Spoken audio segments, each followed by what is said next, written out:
With James Westling, I'm Ari Tepkin. We're excited to be joined right now by Rachel Becker, former Oklahoma State Cowgirl softball player, and now with the Athletes Unlimited Sports League with professional softball and the Utah Talons. So super excited to talk with Rachel about that. We had Kat Osterman on earlier, so this has been a great double dip of Big 12 softball along with the AUSL. How are you, Rachel? I'm doing great. Thank you so much for having me on. Excited to talk a little bit more about softball and season's kicking off this weekend, so can't wait. Yeah, it's interesting because we watched you as part of the Big 12 play in the College World Series, and Oklahoma State under Kenny Gajewski's been one of the powers in this conference. So when Oklahoma and Texas left, it's like, well, at least Oklahoma State's still there, and then here comes Texas Tech. It's sort of an interesting dynamic because obviously Arizona historically has been a great a softball power. Kenny Gajewski has really helped to build Oklahoma State into a power, and now Texas Tech with what they've done. I mean, the Big 12, it doesn't seem like has taken much of a step back in terms of softball. Yeah, that's exactly right. Like, everyone, I think, seeing Texas and OU leaving, were like, oh, great, the SEC, obviously the number one for the softball conference, and maybe it still is, just because I think the SEC has a little bit more of the competitiveness throughout the entire conference, but Texas Tech loading up with Nigeri Kennedy and some of these amazing transfers that they brought in, they're going to be, again, I think, have an outstanding year. And we saw them go to the final game last year. And then Oklahoma State obviously has had a great reputation over the years. And then, like you said, Arizona was such a good softball history and culture there. Arizona State, another great softball school. It just shows that the Big 12 keeps getting better as well alongside the SEC. Yeah, and it almost felt like as soon as the College World Series was over, Texas Tech was already in the portal and players were announcing that they were committing or visiting or one or the other. So with that said, what's the number one name that softball fans need to be aware of that Texas Tech brought in this offseason? That's a really good question because they actually brought in 3 All-Americans this season, which is crazy. I feel like most teams try to get, one high-profile All-American transfer, but Texas Tech brought in Taylor Pannell from Tennessee, Mia Williams from Florida, Jasmine Burns from Ohio State. But I think the most key addition to their roster is going to be Caitlin Terry from UCLA, who is a left-handed pitcher, and she's going to complement Nigeri Kennedy so well in the circle and just give them more depth in the pitching circle. Because last year we saw whenever Nigeri Kennedy was in the circle pitching, Texas Tech was going to compete and have a chance to win every single game. But their number 2, 3, 4 pitchers not necessarily holding teams down run-wise, and so that's when offenses could catch up and get some wins for Texas Tech. But now that they have 2 dominant arms in the circle, I think they're going to be insanely good this year. Yeah, I'm curious. So you spent 4 years at Purdue. We're an incredible player at Purdue, and then going to Oklahoma State for your last year and having the success there. Like, what attracted you to Oklahoma State and Kenny Gajewski in that program? Yeah, for me, Oklahoma State was, I just watched them on TV at the World Series and the Super Regional that they competed in 2022, which I don't know if you guys remember, but they had a great run in the World Series and then ended up losing kind of a heartbreaker to Texas at the last second. Yes. But I just love their competitiveness and the energy that I saw from them on the screen.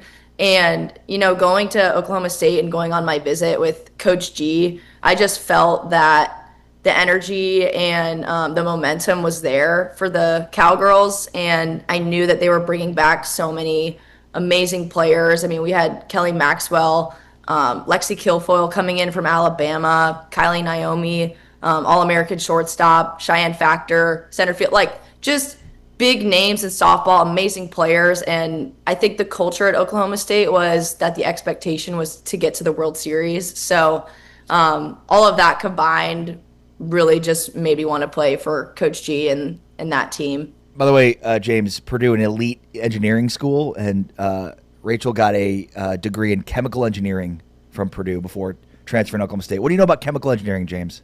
So many things. My future brother-in-law also went to Purdue engineering major. Pretty sure he works for the government or the CIA. He won't tell me much about his job.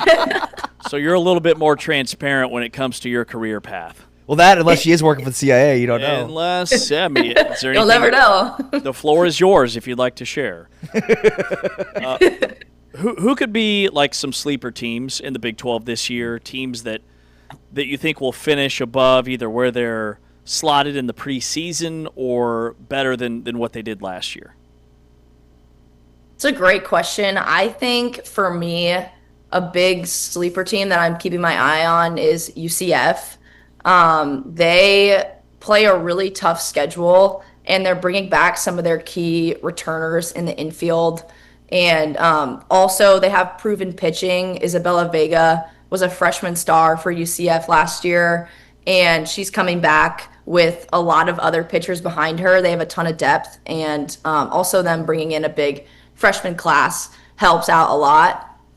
And then my other one would probably be BYU, just because they have some of their good stars coming back. Elovea Brittingham, freshman All-American last year, coming back. Their pitching is coming back. They also have some really good newcomers coming in as well. So those are my two that we usually see fall in the middle of the pack a little bit. But I could see them rising up to the first third or so, I guess, if all the pieces come together well for them. Who are some of the stars that you're looking forward to seeing beyond, obviously, the players you've talked about with Texas Tech? Yeah. I think for me, just it's hard to not mention their transfers coming in, like Mia Williams and Taylor Panel from Tennessee. Jasmine Burns, who hit, I think, 25 home runs last year. She's going to be huge. But also Maya Davis from Texas Tech, a senior this year. She was a starter last year in the outfield, was one of their biggest bats. And then Lauren Allred, another player from Texas Tech who has just been steady for them. And I think we'll continue to see in the starting lineup and just continue to make a huge impact for their team this year. Rachel, when it comes to, national championship contenders, it feels like it's Texas and Texas Tech and Oklahoma getting all the love here in the preseason. Is it them and everybody else, or how even is it compared to like college football or college basketball, just at the top nationally?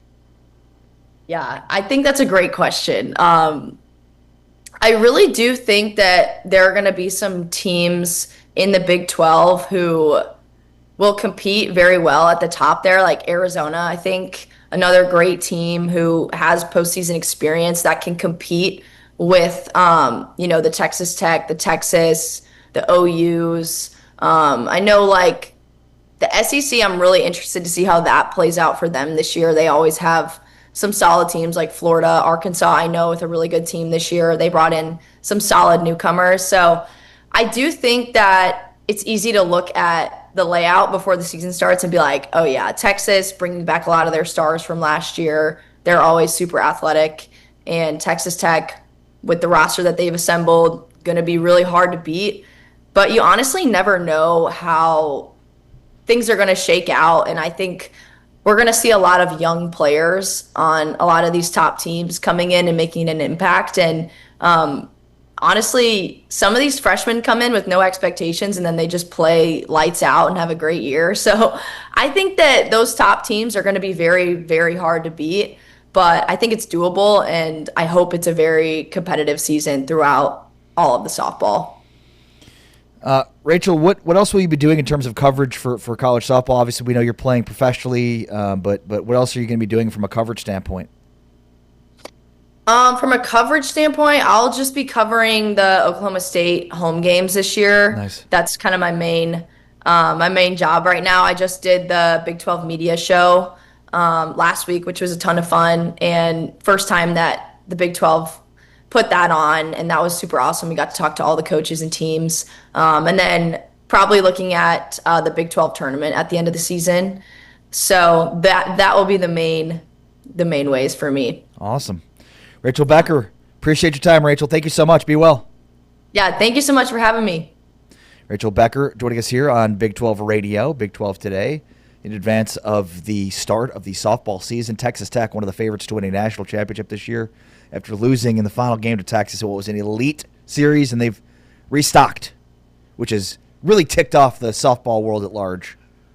Which is something I learned today, right? Like, this is new information, just how the rest of the softball nation has viewed their approach. I mean, they've brought in 3 All-American transfers. Like, last year it was Kennedy and everybody else, right? She had to pitch night in and night out. Now they've got a number 2 who's one of the best pitchers in the country. And then they add some bats, like the power that they've got behind the plate with Jasmine Burns, the catcher who cranked over 20 home runs last year, bringing in Williams, who's got like elite speed. It's hard to find weaknesses for this season.